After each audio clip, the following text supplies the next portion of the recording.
Coming up on today's episode, we've got two people that you're not going to want to miss. Steve and Amy Minnis. From campus sweethearts to college president and first lady, we talk about the in-between time. We talk about how they met, what sealed the deal, that famous first date, and what was life like before they came back 20 years ago.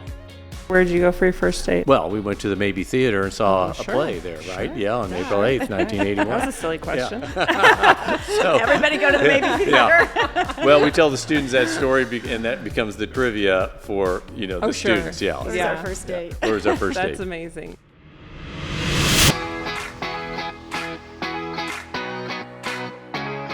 Welcome to Always a Raven, a Benedictine College podcast that goes far beyond the brick streets of Atchison, Kansas. Hosted by Janelle Menz, Always a Raven offers a unique glimpse into Ravens from all generations.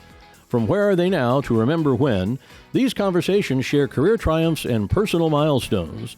So whether you are an alum looking to reconnect, a prospective student, or simply curious about what makes Benedictine College so special, join us and discover the enduring power of Benedictine College. I am so happy today to welcome President Steve Minnis and Amy Minnis to the podcast. President Minnis is in his 20th year as president of Benedictine College, graduated from Benedictine in 1982, and Amy graduated in 1984. Thank you so much for being here today, you guys. You are really staples and icons of the college, and it's so wonderful to have a chance to talk with you both today. Well, thank you, Janelle. Yeah. I was lucky to be in school when you guys came back to Benedictine in 2004. Working in the president's office, I have quite the slew of memories. We were talking about them before we started recording, and the first memory that I have of you coming into the president's office, because I was a student worker, is just your excitement. Like, you walked in and it was the best day ever, and that extended throughout the rest of the time until I graduated. And then now being back as an employee of the college 20 years later, you still have that, and both of you do, because anytime you see Amy on campus or just out and about, you guys just have that air and that demeanor. Okay, so be honest with me, does that exist when you're off the clock? Well, I think when Steve got this job, this was his dream job. Really? And so it really was. And he was just so excited. And I was a little bit more apprehensive when we started, just because I had my 3 kids in school in Johnson County. And so I was more nervous about them than myself or him. I just wanted them to be happy. And so that was probably the thing that bothered me the most about it. But, he was very excited. Well, it's such a great place, and we're surrounded by these amazing students, these 18 to 22-year-olds. They give you a lot of life, and so it's easy to be excited about being here. And not only is it just 18 to 22-year-olds, but the types of students we get here, they're just amazing. I really do believe we have the best students in the entire world coming to Benedictine College. And so and they make us better. So that's why it's so exciting to be here all the time. Back in the 80s when you guys were here, did you feel that way? Like the best students were here and it was just the best place ever? And what was it like when you were here? I think we were probably too immature to realize who was around us. We were just there to have fun, and but we knew it was a special place back then. I ended up going to a public high school, so getting to reconnect with my Catholic values was just nice, to be around people who had the same core values as I did. So I noticed it back in the 80s. Right, and people were... So it's different but the same, right? Mm-hmm. So it's different because, the college was smaller. We had 2 campuses. We had 800 students when we were in school, but we had 2 campuses. So we were basically going to school with 400 people, right? And you knew everybody's name. You knew their mom and dad's name. You knew what their brother's birthday was. I mean, this is how close we were as a community. But... and so then you really bonded with those students, and things have changed because we're a lot bigger now. We're one campus, 2,200 students, but the spirit is the same, and that's what throughout the ages, 166 years, it's always going to be the same: community, faith, and scholarship. And that's the amazing thing too, just talking to people through generations of, whenever they graduated, you talk to them like you've known them forever. Jeff, my husband, didn't go here. And so often we'll see people and he'll be like, okay, how do you know them? I'm like, I don't. I just met them when you met them. But there's that Raven connection that really just bonds us. And it's really, you really can't put your finger on it because it's that intrinsic heart of who we all are because we have that connection of Benedictine College. So let's back up. What got you here? I was raised in Nemaha County, which is a big German Catholic area, and the Benedictine priests and nuns taught us and served our parish. And I had an uncle who was a priest here. His name was Father Cletus Kohaki. He has since passed. And so my family was really connected with the Benedictine monks. And when my grandparents passed, they had left us a little scholarship here for a Nemaha County person. And so that's what led me here. It was just because of my background of being taught by all the Benedictines all my life. That's amazing.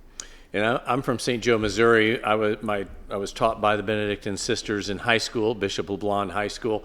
In addition to that, all my coaches, almost all the lay teachers there were from Benedictine College. It was almost as if Sister Mary Agnes McPhee, who's the principal, would call back to Atchison and say, okay, I have an opening for a basketball coach. Who can you send me, right? And so we had this football coach, Coach Don Tabor, who's since passed away, but it was the most respected man in the city, easily the most respected man at our high school. I love the guy. And he would treat everybody the same, right? And I probably hold the record for most drop passes in a season in high school history, right? But he always respected me and treated me great. One day I'm standing in the hallway in my senior year at LeBlond, and he walks down the hallway and he says, Tiger, where are you going to go to college? Now, you have to understand, Tiger was not my nickname. It was the name he gave to everybody whose name he couldn't remember, okay? And so that's why he called me Tiger. Now, unless your older brother played for him, then he'd call you by your older brother's name. So He called me Tiger. He called my brother John Steve, right? Okay, so he says, hey, Tiger, where are you going to go to college? And I said, well, I didn't know. And my dad was coaching at Missouri Western. My friends were going to Mizzou. And he says, well, we'd really like to have you in Atchison. And I thought, if Don Tabor wants me to go to Benedictine College in Atchison, Kansas, then that's where I should go. And so you can imagine that one conversation, and he thought enough of me to ask me where I was going to go and gave me a suggestion where I should go. That's pretty amazing how everything, I come here, I find my wife, we've got these great kids, I'm back here as the president. It's pretty amazing, one conversation, and so I owe a lot to Don Tabor. That's amazing. It really is a testament to any conversation, any comment can really change the trajectory of your life. Right. So you're here, you guys meet each other. We always say it was the best 4 years of our lives being here at Benedictine. Yeah. And we have this friend, his name is Billy Grostadier, and he said, I've cried 2 times in my life. The day I moved into Benedictine College and the day I left Benedictine College. My God. Isn't that the sweetest? That is the sweetest. Holy smokes. Wow. Okay, so you're here, you guys meet each other, and then you graduate. You go to law school, correct? Right. Okay, and so then... we're 2 years apart. Right. And so I'm a junior, and I meet Amy. She's in her beanie at the doorway of the cafeteria, the first week of her school. I was a junior. I'm standing next to Denny Murphy, Coach Denny Murphy, who taught at Nemaha Valley High School where Amy went to school. So he knew Amy Kohaki, and so introduces me to Amy Kohaki because I was a resident hall assistant for him. He was a resident director in Memorial Hall. So introduces me to Amy, and I think she's about the cutest thing I've ever seen. And so then I chased her for about 8 months before she'll ever go out with me. We finally went out on April 8th, 1981. Where'd you go for your first date? Well, we went to the Maybe Theater and saw a play there, right? Sure. Yeah, on April 8th, 1981. That was a silly question. So, everybody go to the Maybe Theater. Yeah. Well, we tell the students that story, and that becomes the trivia for the students. Yeah. It was our first date. Where was our first date? That's amazing. Yeah. Okay, where was your first date? Not in Atchison. Oh, gosh. Well, he actually had asked me to prom that year, and so we had like a little pre-date before the real date. And I think we went, was it Hammy's? Yeah, that's right. So But that was. But was with a group of people Sure. Yeah, for right. prom. Okay. Yeah. Okay. And then we went to prom, which now they call spring formal, but it was in the cafeteria, so it wasn't very formal. In the 80s. Maybe theater to the cafeteria. That's right, yeah. Look at you. We're moving up. Yeah. So then you graduate and you go to law school and you're still here.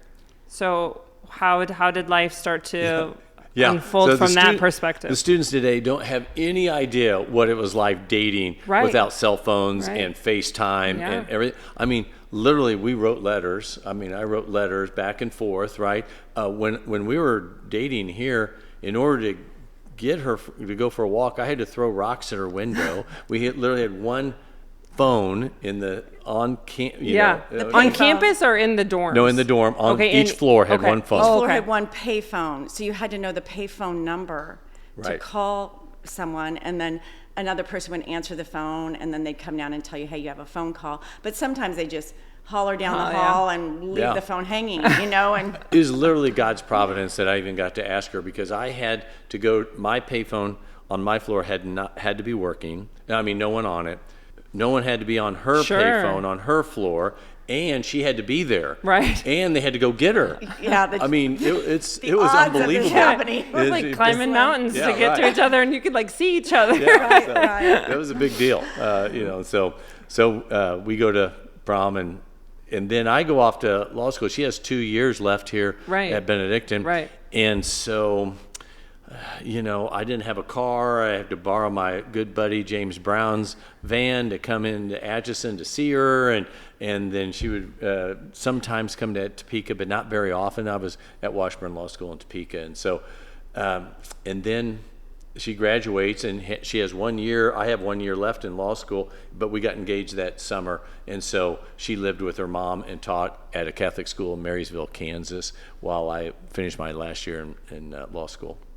And to speak on the phone was very expensive too, and you probably don't realize this, but the cost to use a phone was, to make a long distance phone call kept decreasing throughout the night. So by 11 o'clock, that was the cheapest time to talk. So you'd have to wait till 11, and finally I'd get a call from him at 11 o'clock, and then we'd be on the phone for hours. His phone And bill. you're sitting in the hallway, like on My your phone bill was phone. hundreds of, hundreds of dollars a month, Crazy. right? So I'd be $3 a minute during the day. After 7, it was $1 a minute, and then after 11 o'clock, I think it was 50 cents a minute. So it got to be pretty expensive. crazy? Right? And that was before calling cards, right? Correct. Okay. Yeah. Yeah. Wow. I know. It's amazing how. We're old. We're done. You didn't have the rotary. No, we did. Oh yeah, sure. I grew up with you a can rotary phone. Yeah, sure. Okay, so then you're teaching. I taught at St. Gregory's Okay. for a year, and Okay. then we got married in Seneca on June 8th, 1985. Right. Then I got a job in Wyandotte County in Kansas City, Our Lady of Unity. and The principal was a Benedictine sister. yeah, Sister Morrisita. And we were there for I was Right, there nice. for a couple of years, and then they were opening a new school in Overland Park called Holy Spirit. Okay. And each year they were adding another grade, and so they had up to 5th grade, and they were adding a new 6th grade. So then I took a job at Holy Spirit and was there until we moved to Atchison. Really? Yeah. So It's how about- many years? About 20 Okay. years. Oh wow. Yeah. Oh my gosh. And I started out as their 6th grade teacher, and then eventually, once I started having my children, they gave me a part-time job where I just Okay. taught junior high algebra. So Okay. I would work from 8 till 11, and then go Yeah. get my kids. And Good for you though. it's That's great, a tough yeah. age and tough subject. I know, but it was nice to be able to, keep my job and then still Yeah, be able to absolutely. be with my kids. It's like the best of both worlds. It really was. And then you were at Sprint that So whole time, or after law school, I went to the district attorney's office in Johnson County. So I was an assistant DA. So I tried a lot of criminal cases, right? A lot of jury trials and trials to the court. After that, I went to a small firm for about 3 years, and then I went to Sprint for 14 years, which is now called T-Mobile, but it's a wireless company. So I went there. I was a litigator for a while, and then I did regulatory policy work for a while. So it's literally as boring as it sounds. Okay. it's funny. Then one of my memories of you, once you first came back, you were still doing your classes to keep your law practice right, going and all. Continuing legal education. Yes. Right. And so you had to leave the office one day to go to a class in Kansas City, and you called us and you were like, okay, I don't know exactly where I'm going.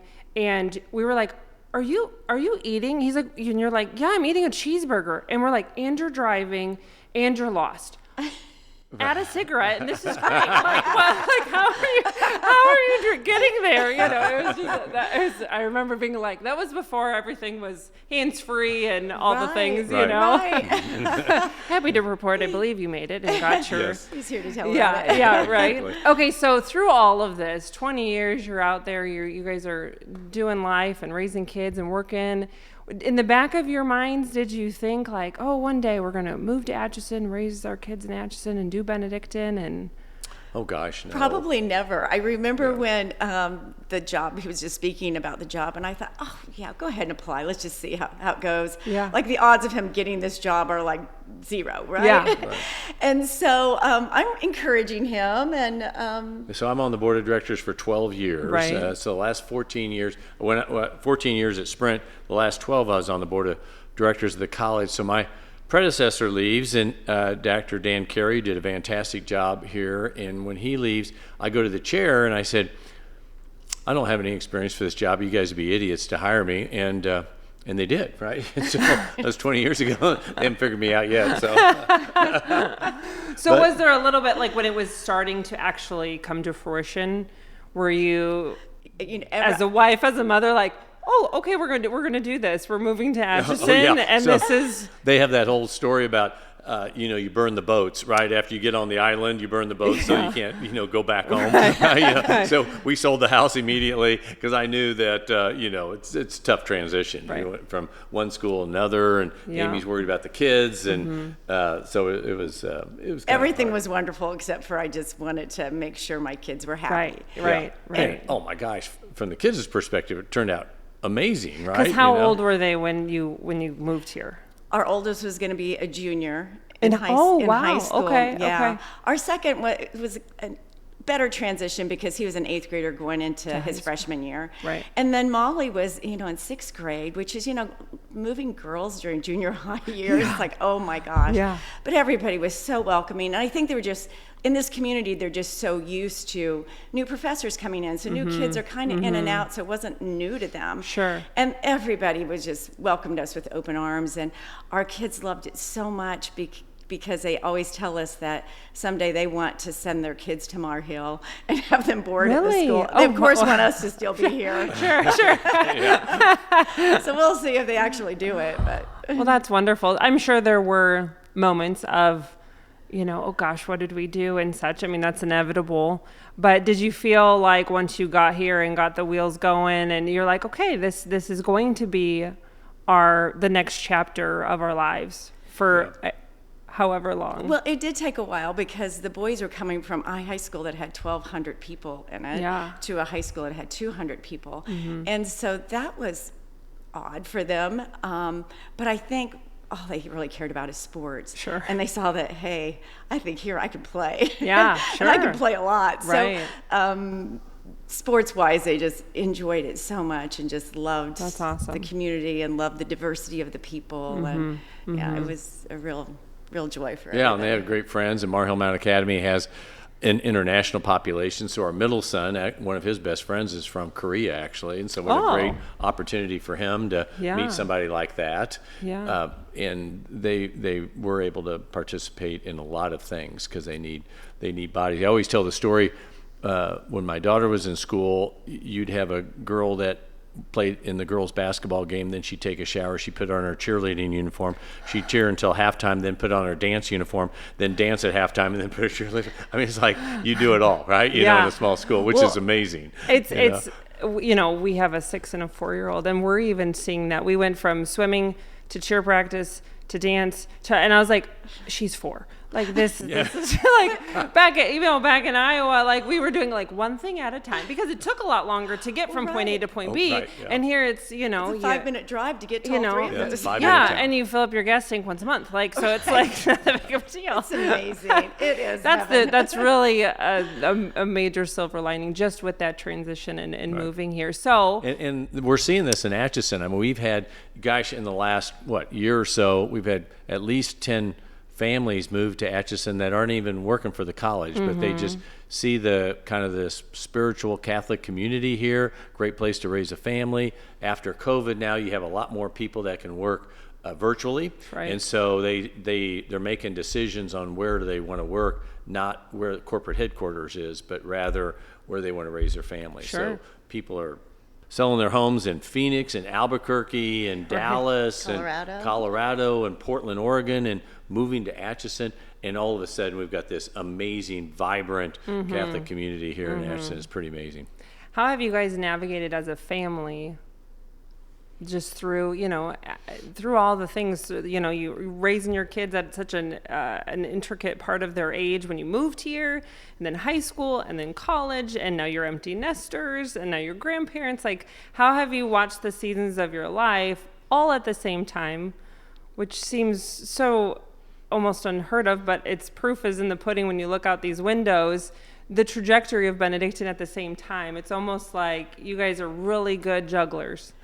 Well, we always say that we think that once he retires that we're just going to you feel like you're just going to wake up one day and go, I had this crazy dream that we moved to Atchison and you were the president and then you named off everything that happened, and it's like, and then it's like, it really happened. So it's really a dream come true, That's awesome. And so, I always tell people it took us about 20 minutes to adjust to being empty nesters, right? But it's really pretty amazing when you think about it. And, it's all about Our Lady. I mean, everything that's happened has been guided by Mary, and so that's really lots helpful. Of prayers have gone into lots of novenas. I'm a big novena prayer, and absolutely. My miraculous medal never leaves my neck.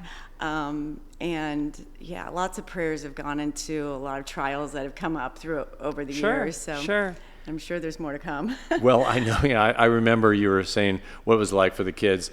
Our daughter Molly, she's the youngest. She was in college here. I can't remember what happened. We've had controversial issues sometimes that have come up, and so Molly sent a text out to her siblings saying, "Pray for your dad." I go, okay, well, that's a bad thing, when your kids are saying they need to pray for me because something bad's happening at the college. Have they ever thought, have they ever given you their 2 cents on what life was like from their perspective? Like, they, obviously they shared that they enjoyed Atchison, they loved that they could do all the things, but it's kind of, in some respects, it's being in the limelight all the time.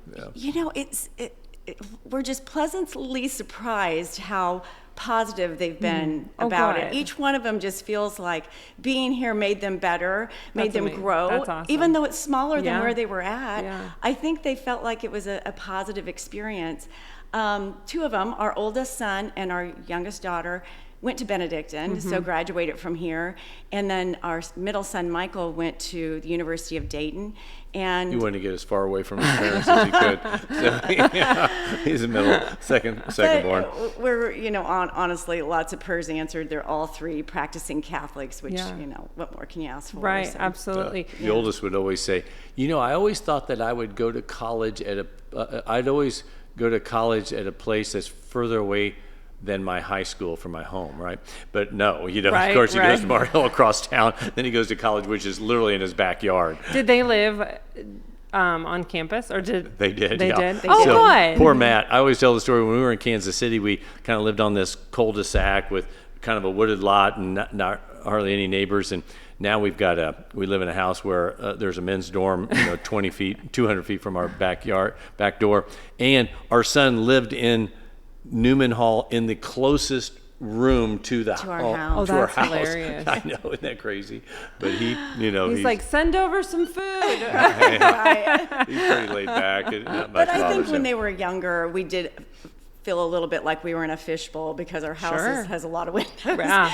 And, when you're younger, you're kind of like getting on them, Right. and you're like, oh, close the windows, please, when you're going to hear me. And those formative teenage years, Yes. it's, I'm sure there were choice conversations that had to be had about life, right? And so I'm sure you did kind of feel like, oh gosh, but... And many times Steve was just busy with the college and life, and so a little bit of it fell on my shoulders a lot. And you know how if Dad says it, it's gospel. If Mom says it's like blow it off. Yeah, so, there was same in our house. There were some struggles.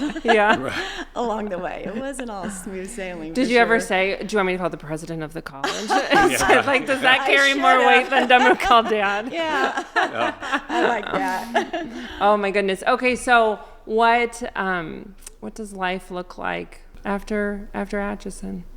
Gosh, I don't know. You know what? We have 2 of our children live in the Prairie Village area, belong to St. Anne's Parish. And so, of course, we love our grandkids so much. It's like the one thing in life that isn't overrated, that's for sure. And we can be nice, and we don't have to worry about whether they're good kids or not. That's on our own kids. And so, I don't know. My dream is to live close to them and be there for them and help them out. But we don't. We're so spoiled. I mean, it's okay. We have certain requirements. You have to be able to walk to church because we can walk to church here, right? Right. And so Amy can wait till the last minute to go, which is really great for her style. So, but I don't know what we're gonna do. Amy always says, "Gosh, you're ever gonna leave this job?" I said, "I don't know. No, what would I do? Who would hire me? I have no real skills. I just kind of fell into this thing. It's kind of worked out for us." Right. That's my thought is I want to live by my kids. So which is a great thought. Right. Yeah. So we'll see. And timing kind of just evolves as the days go by, and you just kind of take it as it comes, right? Kind of. I think we're just gonna. And that's good. Wait until.